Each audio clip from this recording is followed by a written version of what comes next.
제가 좀 제목을 멋있게 지어보려고 원래는 제목을 외나무 다리에서 만난 나의 과거 뭐 이렇게 지었었는데 좀 너무 거창한 것 같아서 그냥 무난하게 요셉과 형제들로 바꿨습니다. 창세기 42장은 여러분들이 아시겠지만은 이제 그 애굽에서 요셉과 형제들이 다시 만나는 그 장면입니다. 그래서 7년 동안 있었던 풍년이 지나갔습니다. 7년 동안 너무나도 풍요롭게 애굽과 그 주변에 있는 지방에 있는 사람들이 잘 살았습니다. 그러나 풍년이 지나고 이제 7년의 흉년이 시작돼서 흉년이 시작된 지 아마 2년째쯤 됐을 때 이제 그 야곱의 집안 한 70명 되는 그 가족들이 먹을 것이 궁해지기 시작했습니다. 그래서 이제 야곱이 아들들에게 닥달하는 겁니다. 애굽에 가면 먹을 게 있다는데 왜 서로 손가락만 빨면서 쳐다보고 있느냐? 좀 애굽에 가서 먹을 걸 가져와라. 그래서 요셉의 10형제들만 갑니다. 베냐민 막내 아들 베냐민은 야곱이 끼고 놓아주지 않습니다.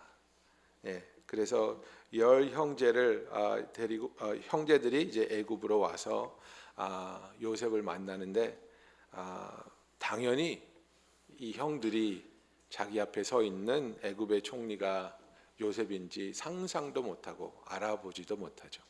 뭐 어차피 그 높으신 분들을 그 당시에 뵐 때는 감히 고개를 제대로 들지도 못하기도 했지만은 애굽 사람들, 특히 그 궁전에서 있는 사람들은 그 얼굴에 나는 털을 지극히 혐오했습니다. 그래서 그렇게 애굽 사람들 그때 이집트의 그 사진을 보면 머리를 눈썹을 다 밀죠.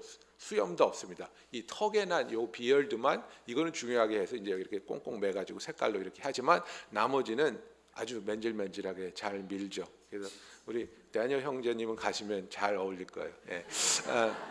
그래서 그렇게 온 얼굴에 있는 털을 다 밀고 또 눈 화장을 짙게 하지 않습니까? 막 빨간색, 파란색 이렇게 막 쫙 이렇게 하고 애굽말을 하는 총리 앞에 있는데 당연히 못 알아보죠. 당연히 못 알아보죠. 그런데 요셉은 형들을 알아보는 거예요. 요셉은 이 형들을 알아봅니다. 그리고 너희들이 어디서 왔냐? 너희들이 누구냐? 물어보기 시작하는데 뭐 원래 또 주책스럽게 얘기를 다 해요. 12형제인데요. 한 명은 없어졌고요. 이제 제대로는 말을 못하고 한 명은 없어졌고요. 뭐 집에 아버지 계시고 다 말을 하는 거예요. 그랬더니 너희들을 못 믿겠다 이렇게 나오는 거예요. 너희들이 우리나라에 온 스파이가 아니냐, 염탐꾼이 아니냐, 그렇게 말하는 거예요.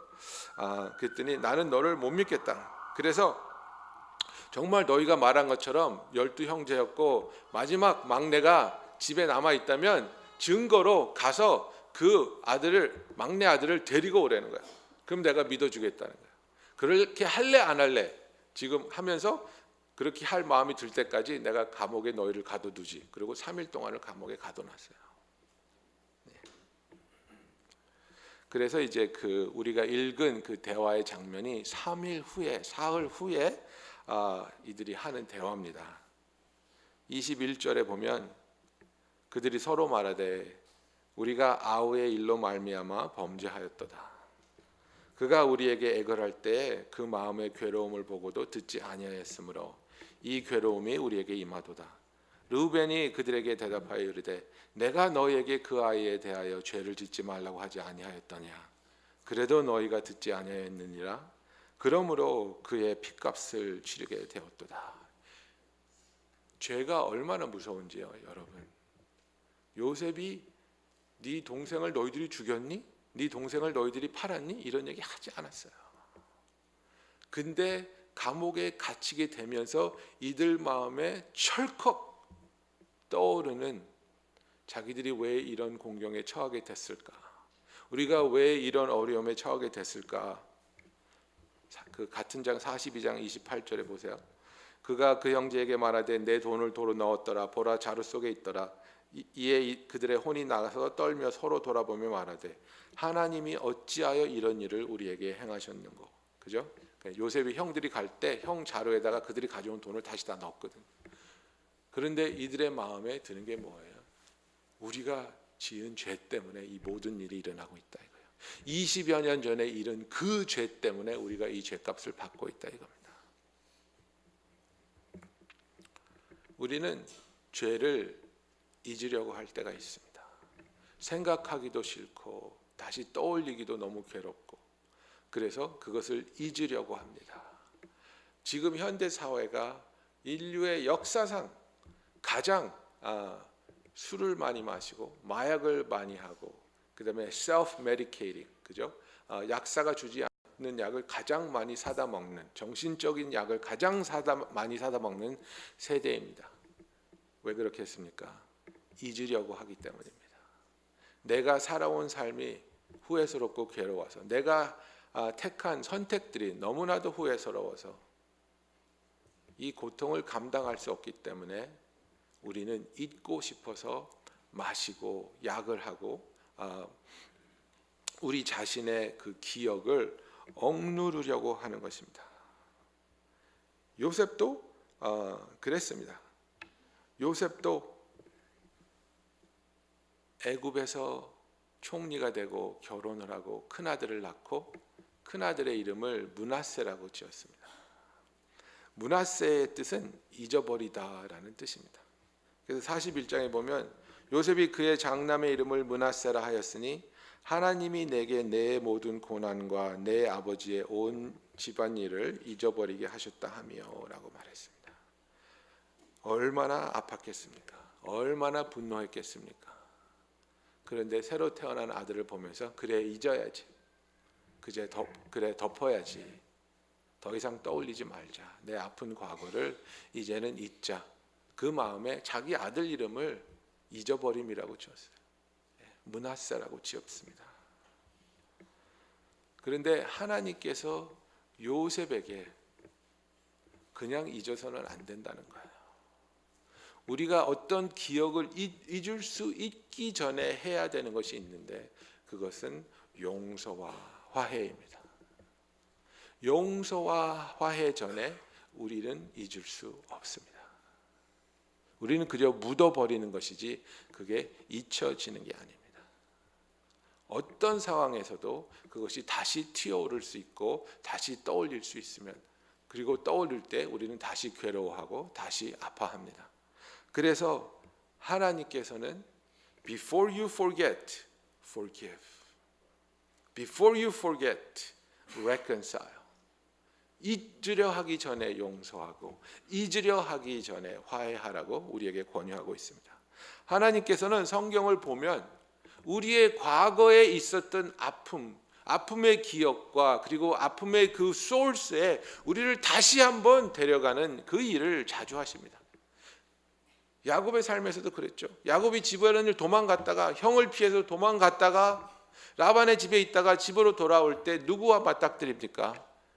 자기 형과 맞닥뜨립니다. 자기의 과거와 맞닥뜨립니다. 해결되지 않은 과거가 우리의 삶을 억누르고 우리로 하여금 두려움에 빠지게 하고 우리의 성격이 모나게 이끌어가기 때문에 해결되지 않은 과거로 우리를 다시 데려가서 그 과거를 우리가 용서할 수 있고 화해할 수 있도록 하나님께서는 우리의 삶을 인도한다는 거예요. 그것과 비슷한 상황, 그것을 떠올리게 할 수 있는 그런 상황 속에 우리를 두시고 그 상황 속에서 우리가 그 과거에 있었던 일을 기억해내면서 그것에 대한 어떠한 선택을 할 것인지 하나님께서는 우리에게 선택하라고 요구한다는 사실입니다. 그래서 요셉은 형들을 알아봤습니다. 제가 믿기에는 요셉이 이 창세기 41장부터 쭉 보면은 형들을 이미 용서했습니다. 형들이 자기에게 한 일을 다 용서했고 형들을 사랑하고 있었습니다. 많은 부분에 그가 바깥에 다시 나가서 울고 형들을 돕고 형들을 다시 데려오기 원하는 그 마음이 넘치는 것을 볼 수 있습니다. 그 아들을 므낫세라고 지으면서 잊겠다고 하면서 잊기 전에 하나님께서 그 형들을 떠올리게 하시고 형들을 용서하게 하셨음을 우리가 알 수 있는데 형들이 자기의 삶에 어쩌면 기다리고 있었을지도 모르겠습니다. 어쩌면 이 흉년을 7년 동안 다스리면서 그래 아버지의 땅에도 가뭄이 들었을 텐데 형들이 음식을 구하러 오지 않을까? 형들이 음식을 구하러 오면 나는 그 형들을 어떻게 대해야 될까 고민하고 있었을지도 모르겠습니다. 그런데 정말 혹시나가 사실이 돼서 형들이 자기 앞에 서 있는 겁니다. 그리고 요셉은 이 형들을 벌 주려고 하는 것이 아니라 그 20년 전에 있었던 그 자기들이 저지른 죄에서 벗어나고 그 죄책감을 덜어내주기 위해서 그들의 기억을 다시 살아나게 하고 그들이 그것을 어떻게 자기의 마음에서 다스리고 또 새로운 선택을 할 수 있을지 지금 돕고자 하는 마음이 있습니다. 그래서 우리가 하나님께서 우리의 삶에 과거에 있었던 아픔, 과거에 있었던 기억을 다시 떠올리게 하고 그 비슷한 상황에서 우리가 어떠한 선택을 할 것인가 그것을 통해서 우리의 아픔을 치유하시고 그것을 통해서 우리의 죄를 용서하여 주시고 그것을 통해서 우리의 삶을 바로 잡아주시려는 하나님의 역사와 인도가 있다는 사실입니다. 너무나 많은 경우에 우리는 우리의 과거에 있었던 어떠한 사건이나 사건들로 인해서 우리의 마음의 쉐입이 정해지고 우리의 삶의 목표가 정해진다는 것입니다. 너무나 가난한 집에서 자란 사람은 그런 마음을 먹을 수 있습니다. 절대로 나는 우리 아이들을 굶기지 않을 것이다. 그죠?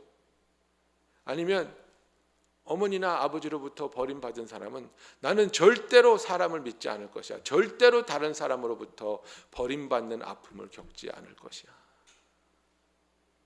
나의 삶에 있었던 과거에 있었던 어떤 아픔 때문에 그것이 해결되지 않으면 그 아픔이 나의 자아가 되고 그 아픔이 나의 아이덴티티가 돼서 그것을 피하고 그것을 막으려는 나의 삶의 모든 시도가 나의 삶의 전부가 되어버릴 때가 있습니다.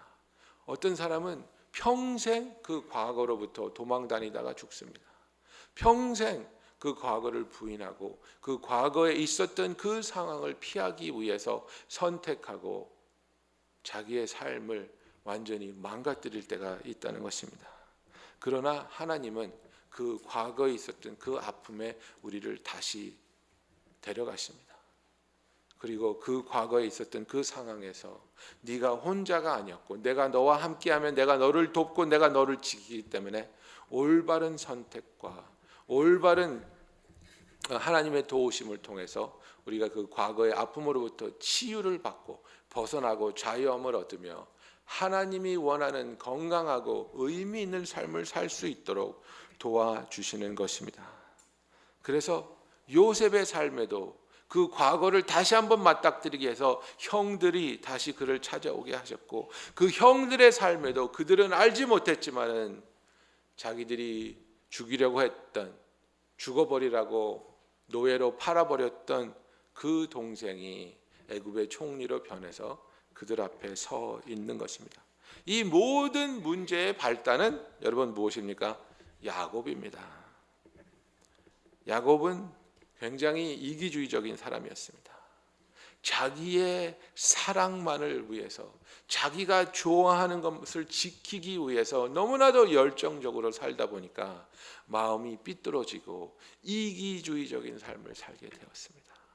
그래서 자기가 정말 사랑했던 여자 라헬과 결혼하기 위해서 그 수많은 날들을 수고하고 그죠? 그 라헬을 다시 얻기 위해서 7년 동안 삼촌 라반 집에서 일하는 것을 단순간에 일한 것처럼 하루 만에 일한 것처럼 여기면서 그 여인을 위해서 살았는데 그 여인을 얻고 나서 다른 여인을 통해서 얻게 되는 아들들조차 거들떠보지 않습니다.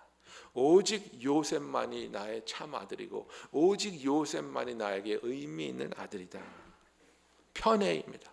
favoritism입니다. 여러분 편애는 사랑이 아닙니다. 편애는 이기주의적인 그 마음을 가진 사람의 그 결정체입니다. 뭐냐면 나는 내 사랑을 조금도 낭비할 수 없고 나의 사랑을 오직 내가 원하는 사람한테만 줄 것이야. 다른 사람은 중요하지 않고 다른 사람은 소중하지 않아. 그래서 자기 아들이 12명이나 되는데도 그 12명의 아들 중에서 나는 너만을 택해서 너만을 사랑할 것이야.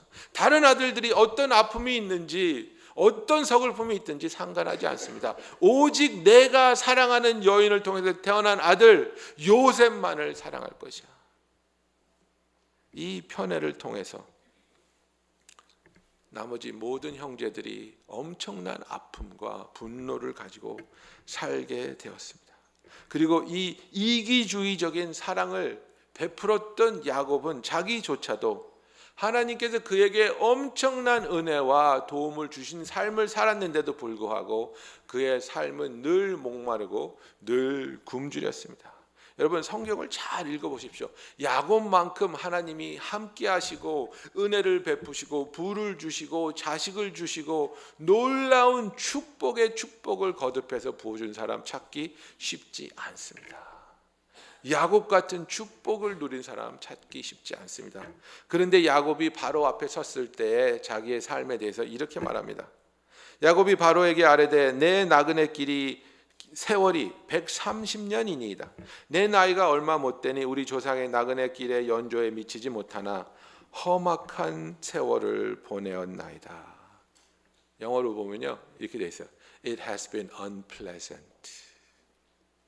자기의 인생을 그렇게 평합니다. 하나님이 축복을 계속해서 쏟아부어 주시고 은혜를 계속해서 부어주시고 정말 모든 사람이 부러워할 만한 삶을 살았는데 그 삶에 대한 자기의 평가는 unpleasant. 험악한 세월을 보냈습니다. 여러분 이게 나만을 위해서 사는 사람이 느끼는 everyday 매일매일 매순간 느끼는 자기와 자기의 삶에 대한 평가입니다. 돈이 많다고 풍요로운 삶을 살 수 있는 게 아닙니다.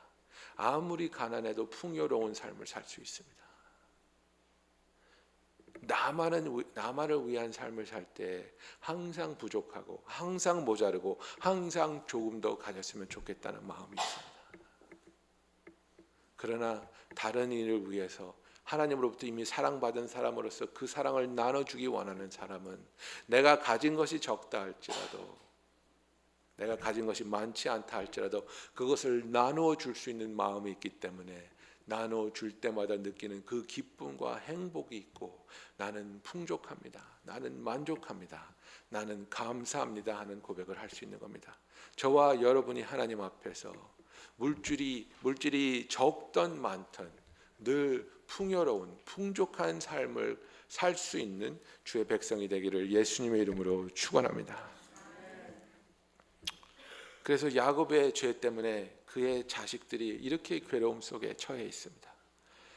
자, 이 10 형제들이 감옥에 갇혔습니다. 음식 사러 왔다가 너무나도 황당하게 감옥에 갇혔습니다. 3일 동안을 감옥에 있습니다. 불편했겠죠. 두려웠겠죠. 이게 무슨 일이냐? 왜 우리에게 이런 일이 일어나고 있을까? 그때 하나같이 그들의 마음에 든 생각은 우리가 요셉한테 지은 죄 때문이다 이겁니다. 3일 동안 감옥에 있으면서 그들이 깨달은 것이 무엇인지 아십니까? 우리는 지금까지 감옥에 갇혀 있는 죄인이었구나. 이걸 깨닫는 겁니다.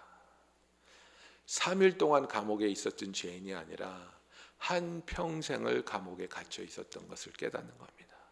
한 평생을 죄책감이라는 감옥에 들어가서 살았습니다. 한 평생을 그들의 삶에 어떤 일이 일어날 때마다, 일이 잘못될 때마다, 계획이 틀어질 때마다, 아이가 아플 때마다 혹시 이것이 우리가 야곱한테 저지른 죄 때문은 아닐까? 혹시 이것이 우리가 하나님으로부터 벌받는 것은 아닐까? 해결되지 않은 죄를 잊어버리려고 망각하려고 하면서 살지만 그러나 우리의 삶이 어려움에 닥치고 아픈 일이 일어날 때마다 우리는 그때마다 우리를 찾아와서 우리를 공격하는 마귀의 음성을 듣습니다. 네 죄 때문이야. 네가 감추려던 그 죄 때문이야. 그래서 네 아이가 아픈 거야? 그래서 네 사업이 망하는 거야? 그래서 너에게 기쁨이 없는 거야? 3일간의 감옥살이가 아니었습니다. 한평생의 감옥살이였습니다.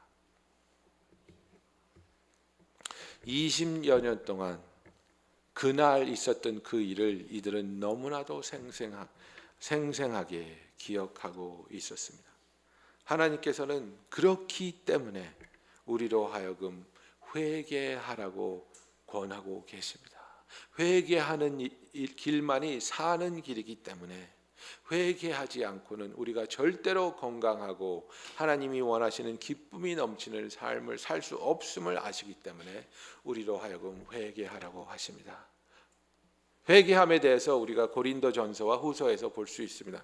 고린도전서에 보면은 첫 번째 보낸 그 편지에 고린도 교회에 죄인이 하나 있었습니다. 어떤 죄인이었냐면 자기 아버지의 첩과 살고 있었습니다. 폐륜화적인 삶을 살고 있었습니다. 그런데 그 문제는 무엇이었냐면 고린도 교회가 너무나 교만해서 그 정도의 죄는 우리는 감당할 수 있어.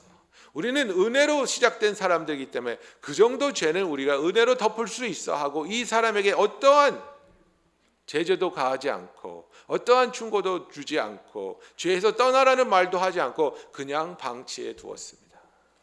그래서 사도 바울이 고린도 교회에게 고린도전서 편지를 보낸 겁니다. 내쫓아라. 그가 내쫓김을 당해서 그 고통 속에서 하나님께로 돌아올 수 있도록 그 죄를 심판하고 교회에서 내어 쫓으라고 고린도전서 편지를 쓴 겁니다. 그 편지를 받고 고린도 교회가 순종합니다. 그 아버지의 첩과 살던 사람을 교회에서 내어 쫓고 그 결과로 그 사람이 회개합니다. 그리고 그 사람이 회개했다는 이야기를 듣고 쓴 편지가 고린도 후서입니다. 고린도 후서의 7장 9절 10절에 사도 바울이 이런 얘기를 합니다. 내가 지금 기뻐함은 너희로 근심하게 한 까닭이 아니요. 그죠? 너희들이 내 편지를 받고 근심했다는 얘기를 들었다. 그 참 좋은 일이다. 그 얘기를 하는 거예요. 내가 지금 기뻐함은 너희로 근심하게 한 까닭이 아니요. 도리어 너희가 근심함으로 회개함에 이른 까닭이라. 너희가 하나님의 뜻대로 근심하게 된 것은 우리에게서 아무 해도 받지 않게 하려 함이라. 하나님의 뜻대로 하는 근심은 후회할 것이 없는 구원에 이르게 하는 회개를 이루는 것이요. 세상 근심은 사망을 이루는 것이니라. 그랬습니다. 여러분, 회개와 죄책감은 다른 겁니다.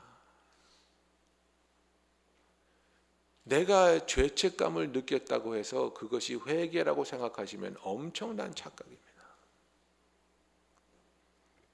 두 가지 죄책감이 있다는 것을 사도 바울은 말하고 있습니다. 세상적인 죄책감이 있고요. 성경적인 죄책감이 있다는 것을 말합니다. 세상적인 죄책감은 결과가 뭐냐면 죽음입니다. 내 자신을 미워하고 증오하는 겁니다. 내 자신을 학대하는 겁니다. 뭡니까? 나 같은 놈은 죽어야 돼. 이겁니다. 내가 어떻게 그럴 수가 있지? 내가 어떻게 우리 가족들이 먹고 살 돈을 가져다가 노름판에다 다 쏟을 수가 있지?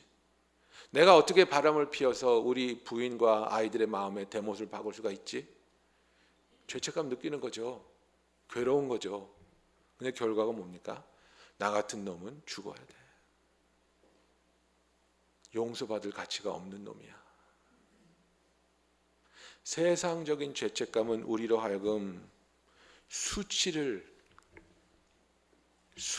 메고 다니게 하고 수치 속에 고개를 떨구고 사람들을 기피하고 나에게 고칠 수 없는 피할 수 없는 병들은 그 무엇인가가 부족한 무엇인가가 있다고 느끼는 게 수치입니다.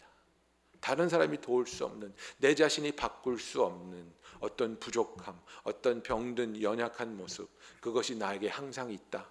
이게 수치입니다. 이런 수치를 가지고 사는 사람은 어떻습니까? 항상 내 자신을 방어합니다. 항상 내가 하는 일에 대한 이유가 있고 핑계가 있습니다. 다른 사람이 나에게 대해서 건설적으로 지적을 해주려고 그러면 분노합니다. 네가 누군데 나한테 그런 말을 해? 네가 누군데 나한테 충고를 해? 나도 살 만큼 사는 사람이고 노력할 만큼 노력한 사람이야. 나한테 손가락질 하지 마. 왜? 나의 수치가 드러날까 봐 두렵기 때문에 그렇습니다. 세상적인 이 수치, 이 죄책감은 우리로 하여금 우리가 가지고 있는 근본적인 문제, 근본적인 죄를 용서받고 회개하려는 노력으로 이어지게 하는 것이 아니라 이것을 덮으려고 합니다. 남에게 핑계를 대기 시작하고 다른 사람을 미워하기 시작합니다. 야곱이 그랬습니다. 아들들이 돌아와서 이러한 일이 있어서 시므온은 잡아두고 우리가 음식을 가져왔습니다. 그때 벤자민을 데리고 가면 풀어주겠다고 합니다. 이렇게 말을 했더니 42장 36절에 야곱이 이렇게 말합니다. 너희가 나에게 내 자식들을 잃게 하도다. 야 이놈들아, 니네들은 내 아들들을 잡아먹는 놈들이야. 이렇게 말한 겁니다. 너희들 때문에 요셉도 없어졌고 시몬도 없어졌고, 시몬은 이미 죽었다고 지금 단정 짓는 겁니다. 왜? 시몬 대신 베냐민을 데리고 가야 된다니까. 자기의 편애의 대상이 요셉에서 베냐민으로 옮겨져 있는 상태거든요. 편애하는 사람은 자기가 편애하는 그 사람이 없어지면, 그러면 이제 편애의 대상이 없어졌으니까 다른 사람을 다 사랑하자, 그렇게 되지 않습니다. 편애의 대상이 없어지면 다른 편애의 대상을 선택합니다. 요셉이 없어지니까 그 편애의 대상이 베냐민으로 바뀐 것뿐입니다. 똑같이 갑니다. 그래서 이 베냐민을 지켜야 되기 때문에 시므온은 이미 죽었다고 치는 겁니다. 야곱이 절대로 베냐민 보낼 수 없다는 겁니다. 그러면서 뭐라 그럽니까? 시므온도 없어졌거늘 베냐민을 또 빼앗아 가고자 하니 이는 다 나를 해롭게 함이로다 그랬습니다. Everything is against me. 야곱이 이렇게 말합니다. You bring sorrow upon sorrow and everything is against me. 이것이 야곱의 절규였습니다. 자기의 아픔을, 자기의 죄를 해결하지 못하고 자기의 수치를 감추고 사는 사람은 모든 사람이 나의 원망의 대상이고 모든 사람 때문에 나의 삶이 잘못되고 있다고 나의 마음에 쓴뿌리가 있습니다. 건설적인 사람은 일이 잘못될 때 내가 뭘 바꾸면 될까? 내가 어떻게 하면 이것을 해결할 수 있고 더 좋은 방향으로 나갈 수 있을까? 이렇게 생각하고 이렇게 기도하는데, 나의 수치를 감추고 나의 그 수치를 다른 사람에게서부터 드러내지 않으려고 하는 사람은 손가락질하기 시작합니다. 저것 때문에, 이것 때문에, 이 사람 때문에, 이 상황 때문에 이렇게 된 것이야. Everything is against me. 절대로 벗어나지 못하는, 나를 미워하고 삶을 원망하는 그런 구렁텅이로 빠질 수밖에 없습니다.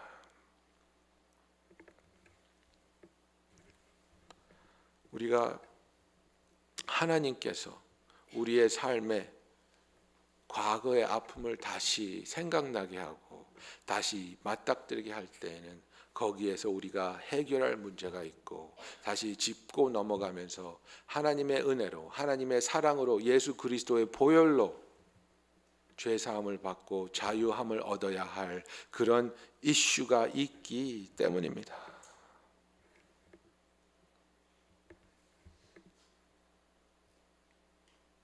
여러분은 어떻습니까? 혹시 여러분의 삶에 있어서 과거에 있었던 어떤 수치스러운 일이나 너무나도 아픈 일을 해결하지 못하고 그저 잊어버리려고만 했기 때문에 그것이 떠오를 때마다 내가 두려움에 쌓이고 분노하고 패닉 상태로 가지는 않습니까? 고슴도치처럼 나에게 가까운 사람을 다 밀어내고 사람들을 믿지 못하고 의지하지 못하고 야곱이 했던 절규처럼 모든 사람이 나의 적이고 모든 사람이 나를 오해하고 있다고 생각하고 있지는 않습니까? 우리가 다음 주에도 보겠지만은 너무나도 놀라운 일은요, 이 요셉을 통해서 이 형제들이 깨닫는 것이 있습니다. 요셉을 통해서 이 형제들의 삶에 일어나는 변화가 있습니다. 자기들을 그렇게 학대하고 자기들을 그렇게 아프게 했던 변하지 않는 아버지 야곱. 야곱은 변하지 않습니다, 여러분. 그런데 이 야곱을 이 아들들이 용서합니다. 사랑합니다. 그것이 창세기 43장, 44장에 구구절절 드러납니다. 이게 하나님의 은혜입니다. 변하지 않기 때문에 당신을 사랑할 수가 없어요가 아니라 변하지 않더라도 당신을 사랑합니다. 이것이 참 신앙입니다. 왜? 하나님은 죄는 미워하지만 죄인은 사랑하시기 때문입니다. 우리가 교회에 와서 왜 죄를 감춥니까? 교회에 와서 죄가 드러나면 교회는 죄를 그리고 그 죄를 지은 죄인을 미워하는 곳이라고 우리가 느끼기 때문입니다. 혹시 여러분들 중에서도 죄를 지었을 때 교회에서로부터 정죄받고 아픔을 당하신 분들 계십니까? 목사로서 사과드립니다. 그것은 교회가 해야 할 일이 아닙니다. 당연히 마땅히 죄는 미워해야 하지만 우리는 죄인을 사랑해야 합니다. 우리가 죄인일 때 하나님으로부터 사랑받은 자들이기 때문입니다.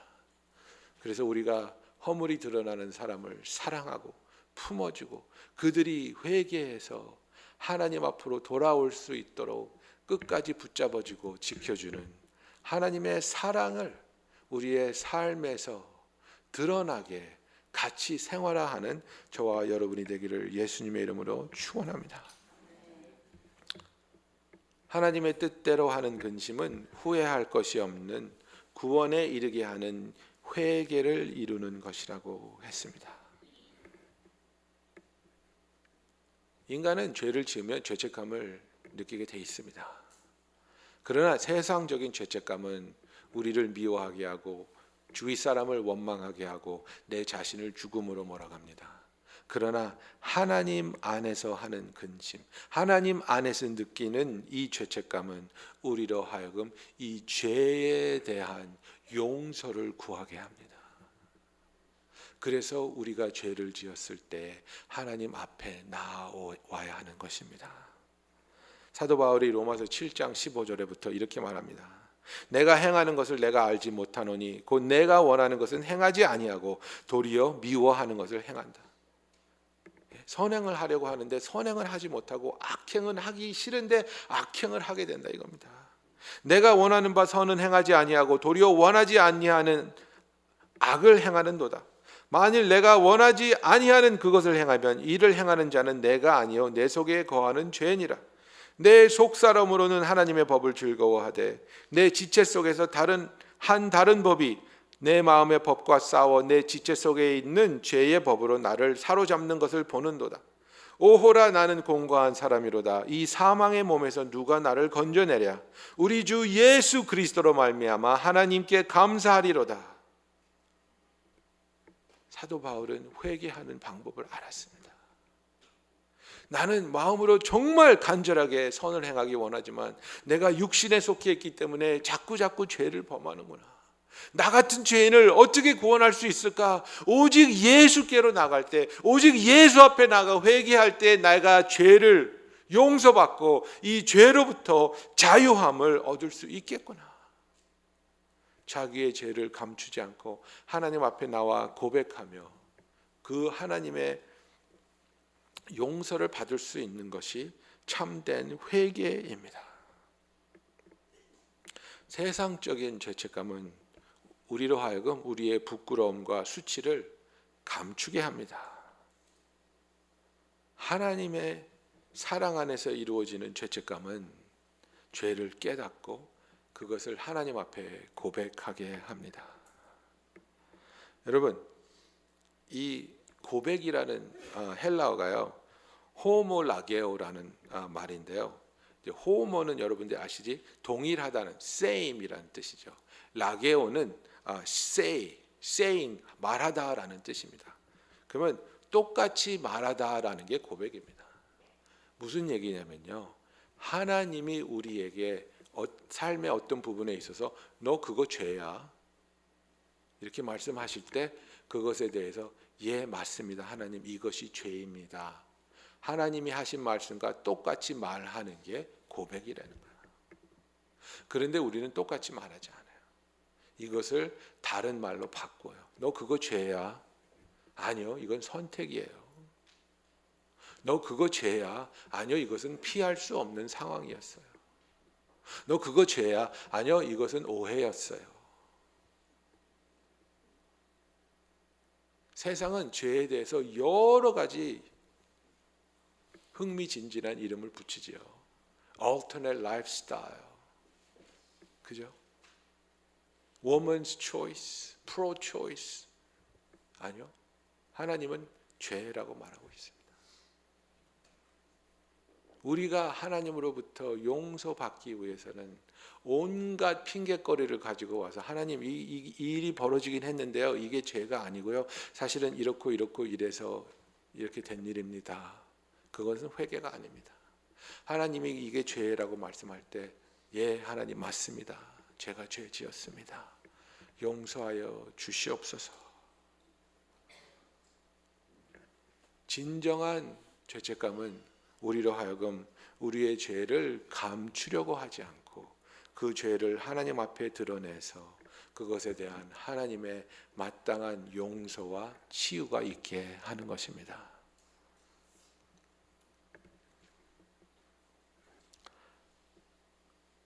하나님이 우리가 죄를 지은 것을 아실까요? 모를까요? 그죠?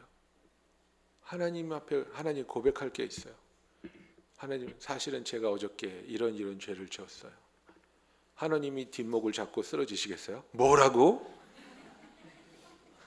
어떻게 그런 일을 할 수가 있어? 그러시겠어요? 아십니다. 다 아십니다. 회개의 목적은 하나님이 모르는 우리에 대한 인포메이션을 드리는 게 아니고요. 하나님이 이미 알고 계시지만 기다리고 계신 그 아버지한테 나가서 아버지가 아시는 대로 제가 이렇게 죄를 지었습니다. 저를 용서해 주시옵소서. 그래서 그 회개를 통해서 하나님과 나의 관계가 친밀한 관계로 회복될 수 있는 역사가 일어나기 위해서 하나님 앞에 나아가는 우리의 고백입니다.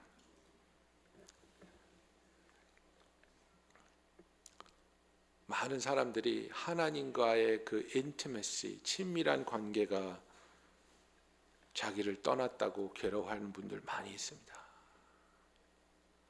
그것에 대한 가장 근본적인 해답은 회개입니다. 이것을 벗어날 수가 없습니다. 회개하지 않고는 하나님과 나의 관계가 가까워질 수 없습니다. 저와 여러분 중에 어떨 때에는 우리가 너무나 오랫동안 죄를 인식하지도 않고 그 죄에 대한 인정도 없고 그 죄에 대한 여러 가지 핑계를 대고 있었기 때문에 이것이 죄인지도 모를 때가 있어요. 이 죄를 도대체 어디서부터 어떻게 회개해야 될지 모를 때가 있어요. 항상 이렇게 살아온 것 같고 항상 이랬던 것 같고 그럴 때 우리가 진실로 하나님 앞에 나가서 하나님 제가 회개하기 원합니다. 하나님이 보여주시는 죄에 대해서 하나님과 동의하고 이 죄를 하나님 앞에 내려놓기를 원합니다. 여러분 진정한 회개는 뭐냐면요. 죄를 통해서 얻어지는 쾌락이나 이익을 더 이상 원하지 않는 결심이에요. 그게 회개예요. 우리가 왜 죄를 짓습니까? 죄를 지음으로 인해서 얻어지는 쾌락이나 만족감이나 이익이 있기 때문에요. 미워하는 사람을 막 씹으면 어때요? 기분 좋잖아요. 세금을 띄어 먹으면 어때요?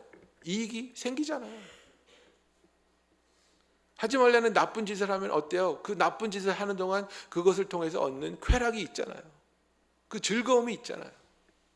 참된 회개는 하나님 내가 이런 거 했어요. 미안해요가 아니고 하나님 이런 것을 통해서 어떤 즐거움이나 쾌락이나 이익을 이제는 하나님 앞에 내려놓겠습니다. 나의 삶에서 할례시켜서 더 이상 나와 상관이 없는 것으로 하겠습니다. 이것이 참 회개입니다. 계속해서 이것을 놓지 않을 때에 참된 회개가 이루어지지 않습니다. 미안하기는 한데 그래도 이게 좋으니까 놓지는 못하겠고, 그죠? 그러다가 평생 가는 겁니다. 이걸 놔야 되는데, 이걸 포기해야 되는데 하면서 놓지 못하고 평생 가는 겁니다. 하나님 앞에서 단호하게 죄를 통해서 얻어지는 즐거움과 이익을 내려놓고 하나님이 주시는 것을 통해서만 기쁨과 만족을 얻는 사람이 되기를 예수님의 이름으로 축원합니다. 마지막으로 죄 중에서도 우리를 가장 괴롭게 하는 죄는 우리가 거듭해서 포기하려고 해도 그만하려고 해도 끊어지지 않고 일어나는 죄들이 있습니다. 뭐 중독 같은 것들, 그죠? 마약을 끊으려고 하는데 끊어지지 않는다든지, 부인에게 화가 날 때는 독서를 퍼붓는데 그 독서를 퍼붓는 게 정말 컨트롤이 되지 않아서 그 말을 들으면서 정말 죽어가는 부인의 마음을 보면서 내 마음이 아프지만 화가 날 때는 그것이 멈춰지지 않는, 화가 날 때마다 내 자신을 붙잡을 수 없는 이런 죄들, 습관적인 이런 죄들은 벗어나기 위해서, 자유함을 얻기 위해서 절대적으로 빛 가운데로 끄집어내야 됩니다. 여러분, 인간은 우리의 죄를 감추려고 합니다. 아담과 하와가 그랬듯이 죄를 짓는 순간 하나님으로부터 숨으려고 합니다. 그러나 이렇게 정말 질긴 죄는 하나님 앞에서 회개해야 되는 것은 물론이지만 이 죄를 나를 믿어주고 나를 사랑하는 형제 자매에게 가져가서 고백하면서 나를 위해서 같이 기도하고 도와달라고 겸손하게 빛 가운데로 끌어내고 고백이 있어야 됩니다. 야고보서 5장 16절 잘 아시죠? 그러므로 너희 죄를 서로 고백하며 병이 낫기를 위하여 서로 기도하라. 의인의 간구는 역사하는 힘이 큼이니라 그랬습니다. 무엇 때문에 우리의 죄를 서로 고백하라고 했겠습니까? 나 혼자는 이겨낼 수 없는 죄이기 때문에 그렇습니다. 나 혼자는 끊어내려고 해도 끊어지지 않기 때문에 그렇습니다. 그래서 나를 붙잡아주고 나를 위로해주고 나와 함께 기도하고 나와 함께 싸울 수 있는 믿음의 형제, 믿음의 자매와 같이 그 안에서 내 죄를, 내 허물을 드러내고 고백하면서 나를 위해서 기도해 주십시오. 나를 붙잡아 주시고 도와주십시오. 그래서 공동체 안에서 그 사랑과 그 위로와 은혜 속에서 우리를 오랜 세월 동안 발목을 잡고 있던 죄에서 벗어나는 역사가 있기를 예수님의 이름으로 축원합니다. 여러분, 그래서 우리가 소그룹 하는 겁니다. 그래서 우리가 구역 예배 보는 겁니다. 구역 예배는, 소그룹은 우리 아이가 상 탔다고 자랑하러 가는 데가 아닙니다. 이번에 세차 뽑았다고 자랑하는 데가 아닙니다. 거기 가서 뭐 하는 거냐면요, 내가 얼마나 죄인인지 고백하는 거예요. 강요를 하는 게 아니라 절실하게 느껴야 되겠죠. 이것은 내가 정말 노력했는데 나의 힘으로는 어떻게 되지 않는구나. 정말 나 혼자로서는 이것은 감당할 수 없는 어려움이구나. 그때 우리가 고백하게 되지 않습니까? 나에겐 이런 아픔이 있어. 나에겐 이런 어려움이 있어. 같이 기도해 주세요. 난 너무 힘들어. 난 너무 두려워. 난 이제 너무 지쳤어. 나를 위해서 기도해 주세요. 그때 같이 울면서 같이 기도할 때 하나님의 놀라운 역사가 있기를 예수님의 이름으로 축원합니다. 여러분, 우리는 하나님이 우리를 사랑하시기 때문에 해결되지 않은 과거의 문제를 하나님께서는 꼭 다시 직면하게 하십니다. 그때 우리가 하나님께서 주시는, 하나님이 인도하시는 하나님 안에서의 죄책감을 통해서 하나님 앞에서 온전히 회개하고 온전히 용서함으로 그 아픔으로부터 치유받고 자유함을 얻어서 나를 아프게 했던 자들을 용서하고 사랑하며 아무런 제재 없이 기쁜 마음으로 주님 안에서 주님이 주시는 만족과 행복을 느끼면서 주님이 원하는 사역에 우리의 모든 것을 쏟아부을 수 있는 저와 여러분이 되기를 예수님의 이름으로 축원합니다. 기도하겠습니다.